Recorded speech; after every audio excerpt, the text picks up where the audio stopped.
laissons-nous maintenant ajouter Hibernate et ses dépendances sur Eclipse. Ok.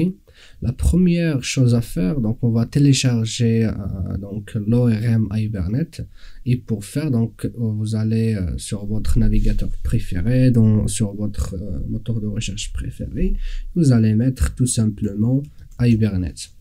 Ok. Donc dans la barre de recherche. Et donc il va vous sortir ici, qu'on voyez donc le site officiel d'Hibernate qui est hibernate.org. Ok, donc on va entrer dedans pour voir ce qu'il nous propose. Donc voilà, donc c'est le site officiel. Donc comme vous voyez, donc on avait dans un autre chapitre ou dans une autre formation utilisé Hibernate Validator pour la validation des règles de validation dans le Spring MVC. Là tout de suite ce qui nous intéresse c'est Hibernate ORM. Ok, très bien. Donc ce qu'on va faire, donc on va cliquer ici More. Donc voilà, donc il est là. Et on va aller directement dans Latest Stable, ok, qui est la version 5.4. Ok, très bien. Juste au cas où vous téléchargez d'autres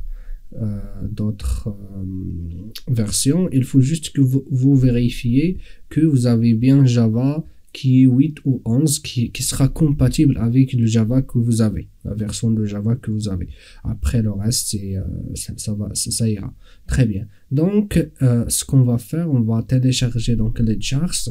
Si vous utilisez Maven ou bien Gradle ou bien un autre, donc un gestionnaire de dépendance, donc vous l'utilisez, mais pour nous, dans notre cas, dans notre formation pour ce chapitre-là, on va utiliser des jars, on va les inclure manuellement dans Eclipse. Pour faire, donc, comme vous voyez ici, donc c'est zip archive, et là, on va faire download zip archive. Donc, je vais cliquer ici.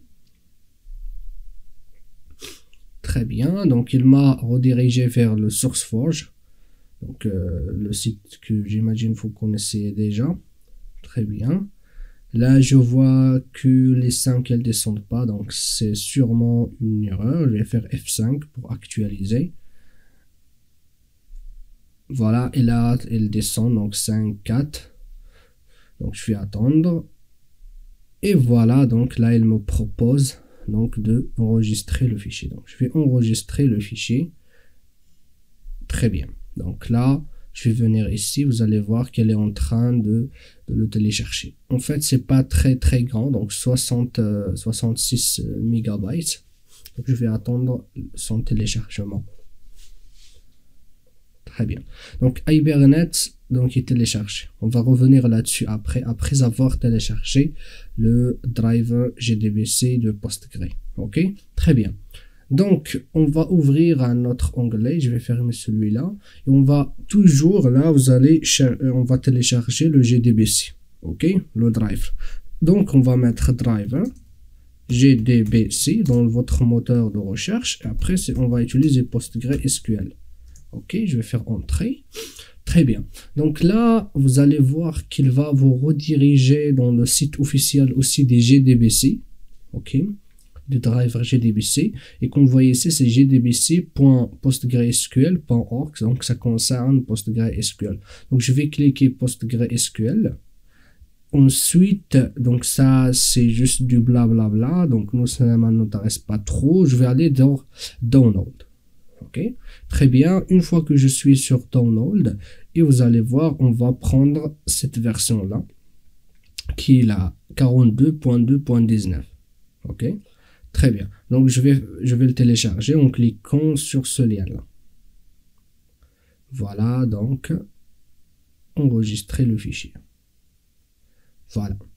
Donc, si je viens ici pour voir la progression, voilà, comme vous voyez, j'ai les deux PostgreSQL et Hibernate. Ok, très bien. Donc là, je vais aller dans le dossier de téléchargement. Voilà, donc ici, c'est le dossier de téléchargement. Donc, comme vous voyez, j'ai PostgreSQL, ça c'est le driver, et j'ai le zip. d'Hibernate. Donc je vais le dézipper, donc clic droit, donc selon ce que vous avez. Je vais faire extraire ici.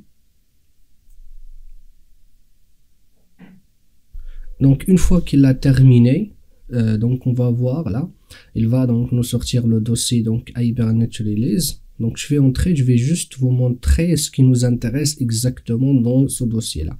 Donc vous allez donc dans lib, et ce qui nous intéresse réellement pour l'instant, c'est le dossier qu'on voyait, comme son nom l'indique, required. Ça veut dire obligatoire. Donc ici, il y a un ensemble de jars, et là, on va les ajouter sur, ou bien plutôt dans Eclipse, dans un projet. Ok, donc allons-y maintenant sur Eclipse.